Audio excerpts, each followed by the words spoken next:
بسم اللہ الرحمن الرحیم۔ صحیح مسلم مقدمۃ الکتاب، حدیث نمبر 0۔ شروع سب سے زیادہ رحم کرنے والے، ہمیشہ مہربانی کرنے والے اللہ کے نام سے۔ تمام تر حمد و ثنا سارے جہانوں کے پالنے والے اللہ کے لیے اور بہترین جزا تقوی اختیار کرنے والوں کے لیے ہے۔ اللہ خاتم النبیین محمد صلی اللہ علیہ وآلہ وسلم پر اپنی رحمت نازل فرمائے اور تمام نبیوں اور رسولوں پر بھی۔ اس کے بعد اللہ آپ پر رحم فرمائے۔ بلا شبہ آپ نے اپنے پیدا کرنے والے کی توفیق سے یہ ذکر کیا ہے کہ آپ دین کے طریقوں اور احکام کے بارے میں رسول اللہ صلی اللہ علیہ وآلہ وسلم سے امت تک پہنچنے والی تمام احادیث کو ان کی منقولہ اسناد سمیت جاننا چاہتے ہیں، اور ان احادیث کو بھی جو ثواب اور عذاب، رغبت دلانے اور ڈرانے اور ان جیسی دوسری چیزوں کے بارے میں ہیں، اور اہل علم نے ایک دوسرے سے لیں اور پہنچائیں۔ اللہ آپ کی رہنمائی فرمائے۔ آپ چاہتے ہیں کہ یہ تمام احادیث شمار کر کے مجموعی کی شکل میں آپ کی دسترس میں لائی جائیں۔ آپ نے مجھ سے یہ مطالبہ کیا ہے کہ میں ان احادیث کو زیادہ تکرار کے بغیر آپ کے لیے ایک تعریف کی شکل میں ملخص کر دوں، کیونکہ آپ سمجھتے ہیں کہ یہ تکرار ان احادیث کو اچھی طرح سمجھنے اور ان سے استنباط کرنے میں آپ کے لیے رکاوٹ کا باعث بنے گا، جو کہ آپ کا اصل مقصد ہے۔ اللہ آپ کو عزت دے۔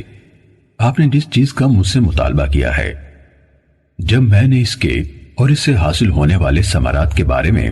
غور و فکر کی طرف رجوع کیا تو مجھے یقین ہو گیا کہ انشاءاللہ اس کے نتائج قابل تعریف اور فوائد یقینی ہوں گے۔ اور جب آپ نے مجھ سے اس کام کی زحمت اٹھانے کا مطالبہ کیا تو مجھے یقین ہو گیا کہ اگر مجھے اس کی توفیق ملے اور اللہ کی طرف سے اس کے مکمل ہونے کا فیصلہ ہوا تو پہلا شخص جسے دوسرے لوگوں سے قبل اس سے خاص طور پر فائدہ ہوگا وہ میں خود ہوں گا۔ اس کی وجوہات اتنی زیادہ ہیں کہ ان کا ذکر طوالت کا باعث ہوگا۔ البتہ اس کا خلاصہ یہ ہے کہ ان خصوصیات کے حامل کم احادیث کو محفوظ رکھنا اور ان میں اچھی طرح مہارت حاصل کرنا انسان کے لیے کثیر احادیث کو سنبھالنے کی نسبت زیادہ آسان ہے، خصوصاً عوام میں سے ایک ایسے شخص کے لیے جو اس وقت تک ان میں سے صحیح اور ضعیف کے بارے میں بھی امتیاز نہیں کر سکتا جب تک کوئی دوسرا اسے اس فرق سے آگاہ نہ کرے۔ جب معاملہ اسی طرح ہے جیسے ہم نے بیان کیا تو کم تعداد میں صحیح احادیث چن لینا کثیر تعداد میں ضعیف احادیث کو جمع کرنے سے کہیں بہتر ہے۔ یہ بات اپنی جگہ درست ہے کہ بہت سی احادیث کو اکٹھا کرنے اور مکرر احادیث کو جمع کرنے کے بھی کچھ فوائد ہیں، خصوصاً ان لوگوں کے لیے جنہیں اس علم میں کسی قدر شعور اور اسباب و علت کی معرفت سے نوازا گیا ہے۔ اللہ کی مشیت سے ایسا انسان ان خصوصیات کی وجہ سے جو اسے عطا کی گئی ہیں کثیر احادیث کے مجموعے سے فائدہ حاصل کر سکتا ہے، لیکن جہاں تک عوام الناس کا تعلق ہے جو شعور و معرفت رکھنے والے خواص سے مختلف ہیں، وہ کم احادیث کی معرفت سے بھی عاجز ہیں، تو ان کے لیے کثیر احادیث کے حصول میں کوئی فائدہ نہیں۔ پھر آپ نے جس کتاب کا مطالبہ کیا، ہم انشاءاللہ اس التزام کے ساتھ اس کی تخریج مختلف پہلوؤں سے اس کی وضاحت اور تالیف کا آغاز کرتے ہیں، جس کا میں آپ کے سامنے ذکر کرنے لگا ہوں، اور وہ یہ ہے کہ ہم ان تمام احادیث کو لیں گے جو سنداً نبی اکرم صلی اللہ علیہ وآلہ وسلم سے بیان کی گئیں، اور تکرار کے بغیر انہیں 3 اقسام اور بیان کرنے والے لوگوں کے 3 طبقوں کے مطابق تقسیم کریں گے، الا یہ کہ کوئی ایسا مقام آ جائے جہاں کسی حدیث کو دوبارہ ذکر کیے بغیر چارہ نہ ہو، مثلا اس میں کوئی معنی زیادہ ہو یا کوئی سند ایسی ہو جو کسی علت یا سبب کی بنا پر دوسری سند کے پہلو بپہلو آئی ہو، کیونکہ حدیث میں ایک زائد معنی جس کی ضرورت ہو ایک مکمل حدیث کے قائم مقام ہوتا ہے۔ اس لیے ایسی حدیث کو جس میں ہمارا بیان کردہ کوئی معنوی اضافہ پایا جاتا ہے دوبارہ لائے بغیر چارہ نہیں، یا جب ممکن ہوا تو ہم اس معنی کو اختصار کے ساتھ پوری حدیث سے الگ کر کے بیان کر دیں گے، لیکن بسا اوقات اسے پوری حدیث سے الگ کرنا مشکل ہوتا ہے، اور جب اس کی گنجائش نہ ہو تو اسے اصل شکل میں دوبارہ بیان کرنا زیادہ محفوظ ہوتا ہے۔ البتہ جہاں ہمارے لیے اسے مکمل طور پر دہرانے سے بچنا ممکن ہوگا اور کامل شکل میں ہمیں اس کی ضرورت نہ ہوگی تو ہم انشاءاللہ اس سے اجتناب کریں گے۔ جہاں تک پہلی قسم کا تعلق ہے اس میں ہم یہ کوشش کریں گے کہ انہی احادیث کو ترجیح دیں جو دوسری احادیث کی نسبت فنی خامیوں سے زیادہ محفوظ اور زیادہ پاک ہوں، یعنی ان کے ناقلین یعنی راوی نقل حدیث میں صحت اور ثقاہت رکھنے والے ہوں، ان کی روایت میں شدید اختلاف پایا جائے، نہ الفاظ و معنی کو بہت برے طریقے سے غلط ملت کیا گیا ہو جس طرح کے بہت سے حدیث بیان کرنے والوں میں پایا گیا ہے، اور ان کی روایت میں یہ چیز واضح ہو چکی ہے۔ جب ہم اس قسم کے ثقہ لوگوں سے مرویات کا احاطہ کر لیں گے تو بعد ازیں ایسی روایات لائیں گے جن کی سندوں میں کوئی ایسے راوی موجود ہوں گے جو طبقہ اولا جیسے راویوں کے حفظ و اتقان سے متصف نہیں، لیکن وہ بھی انہی میں سے ہیں، چاہے ان صفات میں ان سے ذرا کم ہے جن کو ان سے مقدم رکھا گیا ہے،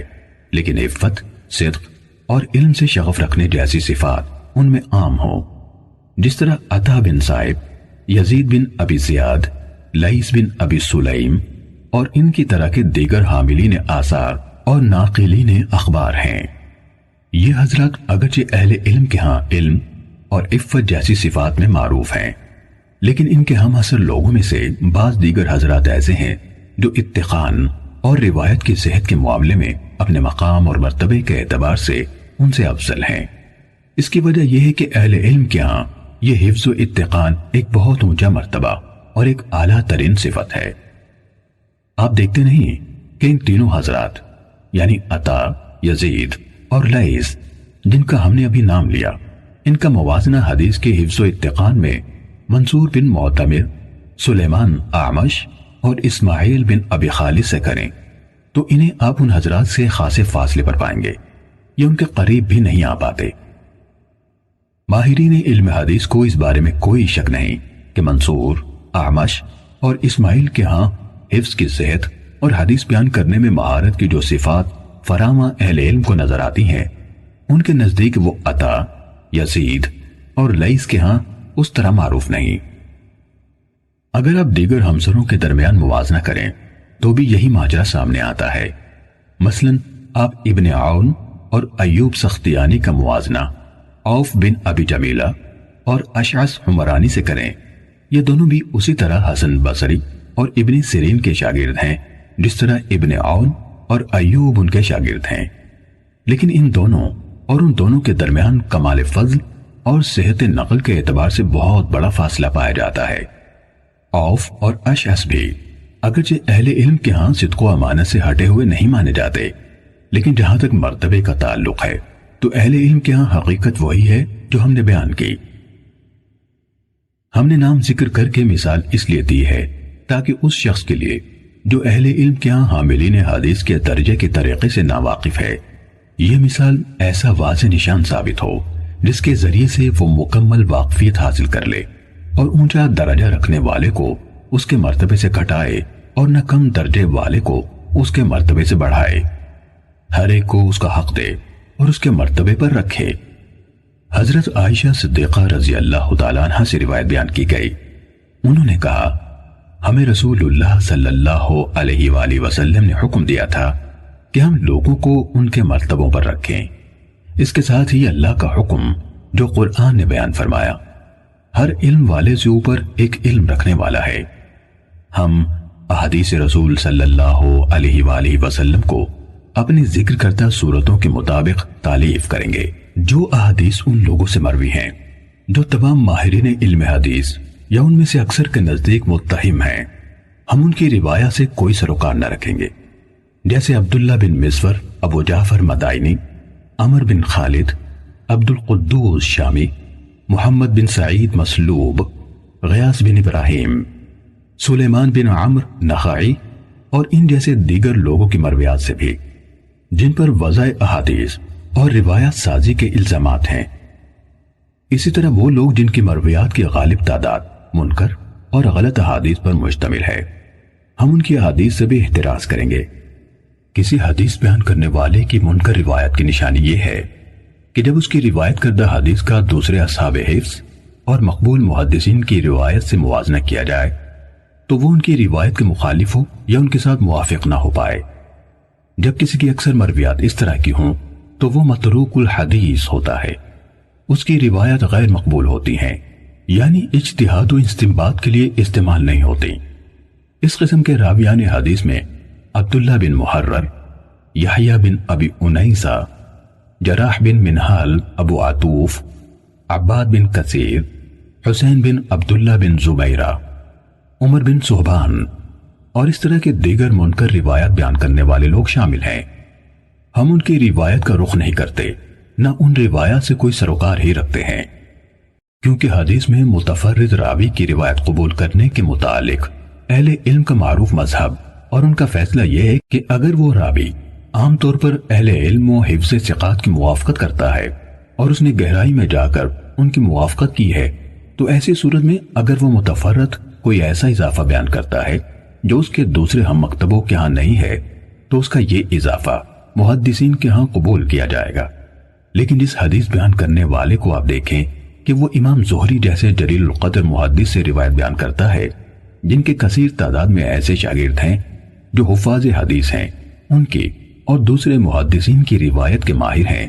یا وہ ہشام بن عروہ جیسے امام التابعین سے روایت کرتا ہے، ان دونوں کی احادیث تو اہل علم کے ہاں خوب پھیلی ہوئی ہیں،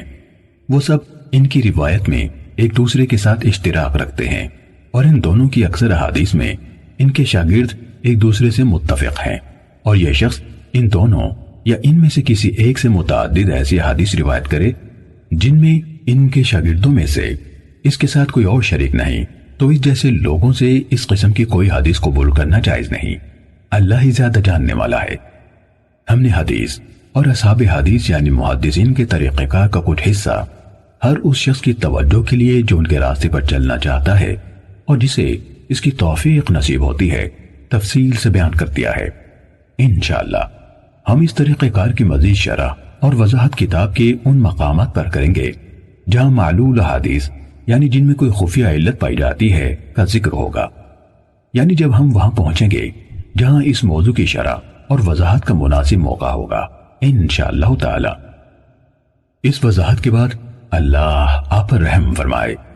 ہم یہ کہنا چاہتے ہیں کہ اگر ہم نے اپنے آپ کو محدث کے منصب پر فائز کرنے والے بہت سے لوگوں کی ضعیف احادیث